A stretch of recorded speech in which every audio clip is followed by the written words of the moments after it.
in the National Gallery in London looking at Holbein's The Ambassador. Hans Holbein, nicknamed Holbein the Younger to distinguish him from his father, was a highly revered portrait painter. Yes, he was. He began his career in Basel, where he worked mainly as a painter of altarpieces and designer of woodcuts. His career kicked off in 1532 when he came to England, working almost exclusively as a portrait painter, mainly under the patronage of King Henry VIII. From then, he was known as being the most famous portrait painter in England during the Reformation. We're looking at one of his most famous paintings, The Ambassador, from 1533. On the left, Jean de Danteville, an ambassador of France who was living in England at the time. As an ambassador, he was very wealthy, exemplified by his luxurious attire. The fur-lined coat, velvet, and satin all highlight his wealth and status. This very painting of himself and George de Selve on his right was hung in his own house. Jean de Danteville did commission this painting, but let's focus on George de Selve.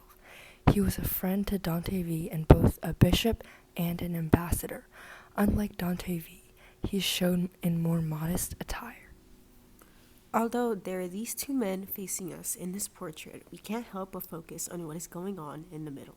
It's clear that these men were educated and engaged in both intellectual and earthly pursuits.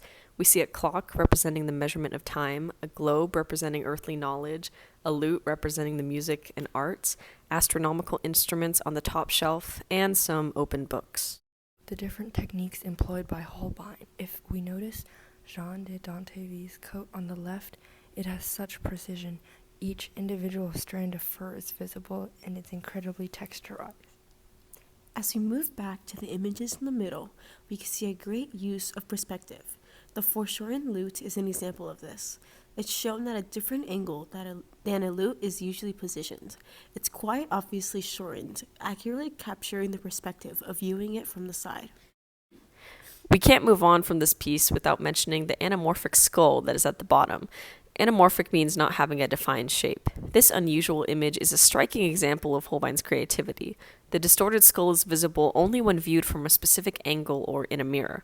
This play with perspective contrasts the otherwise naturalistic rendering of the surrounding objects, showing Holbein's ability to blend realism with conceptual abstraction. As we previously mentioned, Holbein's art was mainly commissioned by Henry VIII, and one of the most famous portraits of the Renaissance was of him. Today, we're in the beautiful Piazza Barberini in Rome, examining a stunning portrait of Henry VIII, created to commemorate his fourth marriage to Anne of Cleves, a union driven more by politics than passion. This painting is remarkable in its geometry. It's rectangular but leans toward a square, just like Henry himself. His body dominates the composition, almost perfectly square, filling the entire frame. Notice the horizontality of his broad shoulders. They tilt back ever so slightly, making it seem like he's moving forward, right toward us. His face, though static, stares directly at the viewer, commanding attention. Above his shoulders, the date is written in gold horizontally. As your eyes move across those letters, they naturally follow the line of his gaze, emphasizing the intensity of his expression. Look closely at the detail in his clothing. Gold stitching, elaborate embroidery, jewels, fur. They radiate wealth and authority.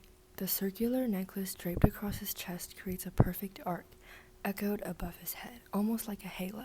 Two arcs frame his face, invoking a divine quality. Even the feathers of his hat and the shimmering pearls complement this imagery. I agree. There's an elegant balance here between circular and rectangular form. Notice how the arc continues through his arm and belt, grounding the divine suggestion in his physical form. The deep aqua background is a broad, simple plane that contrasts beautifully with the intricate textures of his clothing. Look at his right hand. It clutches a pair of gloves while the thumb hooks onto his belt, where we see the handle of a sword. The sheath at the bottom right reminds us of the ever-present threat of power.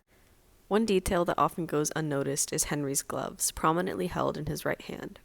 They were a mark of refinement and status, often associated with nobility and the privilege of not having to labor with one's hands. By holding them rather than wearing them, Henry communicates not only his authority but also his detachment from the mundane. Henry VIII's wealth, authority, and kingship radiate from every detail, cementing his image as a ruler who... The House of Holbein. Hans Holbein